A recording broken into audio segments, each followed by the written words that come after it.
Chapter 8 Arabian Origins of Magic and Witchcraft. Aleister Crowley began his preface to Mather's translation of the Goetia with a tantalizing reference to the Arabian Nights, setting it on a par with the Bible as a source of esoteric lore, but he offered no explanation for the comparison. In a subliminal sense we accept the Arabian magician as the archetypal paragon of our occult tradition, but if we were asked to name one historical example, few of us could. If asked to cite even one Arabian magical text, most of us, except the credulous believers in the fictitious Necronomicon, would have to beg off. And yet the vision of the 87 Arabian mage commanding the jinn enslaved by King Solomon, persists undimmed in our mind's eye. The historical reality behind this romantic image is an example of suppressed truth reasserting itself in legend and folklore. The fact is that much of European magic and witchcraft was developed from Arabian sources emanating from Moorish Spain before 1492 CE. For a millennium clouds of smoke have been stirred up to obscure this essential truth by rabbis who did not want the origins of medieval Kabbalah too closely examined, by imams and even Sufis who did not want the medieval pagan cults of Haran and Morocco revived. A mixed bag of Christians, Theosophists and self-styled authorities on Nazi occultism continue to insist that Western magic is essentially a survival of Manichaean Gnosticism. A fresh wind of genuine scholarship, emanating from the University of London, has recently blown away this long-standing smokescreen. Francis Yates, 1964, Inquiry into the Origins of Renaissance Neoplatonism has pointed to the Hispano-Moorish Picatrix as a major source for the astrological magic of the 15th century magus, Marsilio Ficino. This revelation, along with J.B. Siegel's, 1963, study on the Sabian planetary cult of Haran, directed our attention back to Lynn Thorndike's, 1923, monumental History of Magic and Experimental Science, wherein we discovered a wealth of information on Arabian magical lore. In the terminal essay following his translation of Alfaya wa Layla, Burton describes 9th century Baghdad as the richest and noblest city in the world. Cinematic Sinbad fantasies hardly exaggerate its luxury and power. These were the times of the great caliphs and their fabulous court magicians. Mightiest of the wizards of old Baghdad was Thebut ibn Khorat, the Sabian from Haran.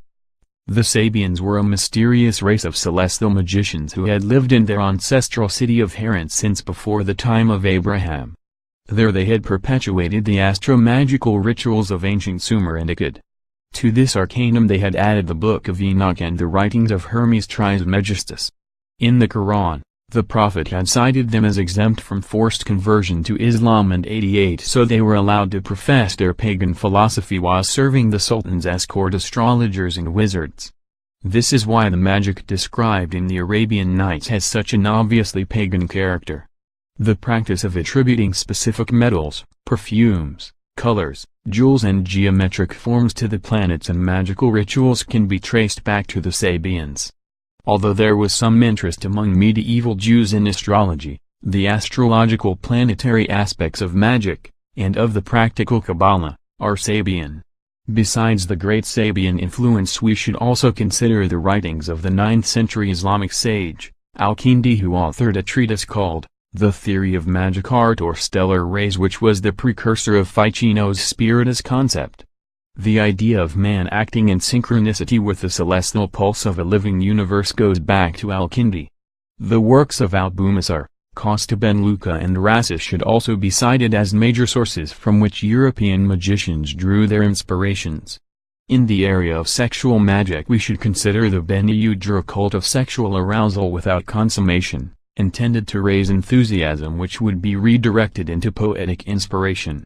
This practice spread from Baghdad to Spain and influenced the medieval European courts of love, according to Walker, 1970.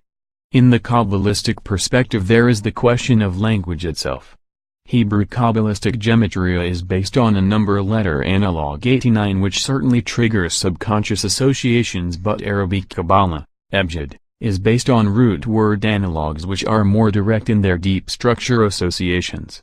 As an example, Shah cites the consonantal root, khld, in the Arabic word for mole is synonymous with 6 other words of philosophical significance.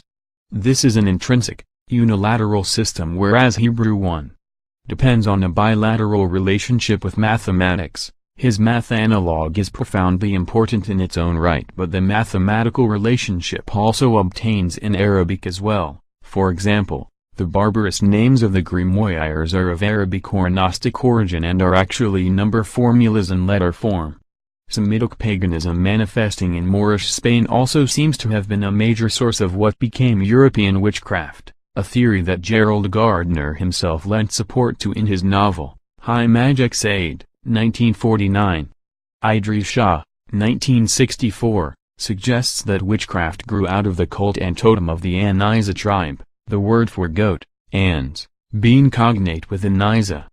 He also cites the use of an am knife, meaning bloodletter. The witches' cross-quarterly festivals are noted as being identical with those in the Arabian calendar. The use of a datura-based fly ointment, also cited by Michael Harner, 1973, as central to European witch cult practice, is corroborated by Shah's linguistic reconstructions. Arcandurol, 1962, likewise attributes a Moorish-Spanish origin to European witchcraft, but he links it to a Moroccan cult of the double-homed, which might be an outgrowth of the Aniza cult cited by Shah. Dural also mentions an Aldame knife for self-sacrifice.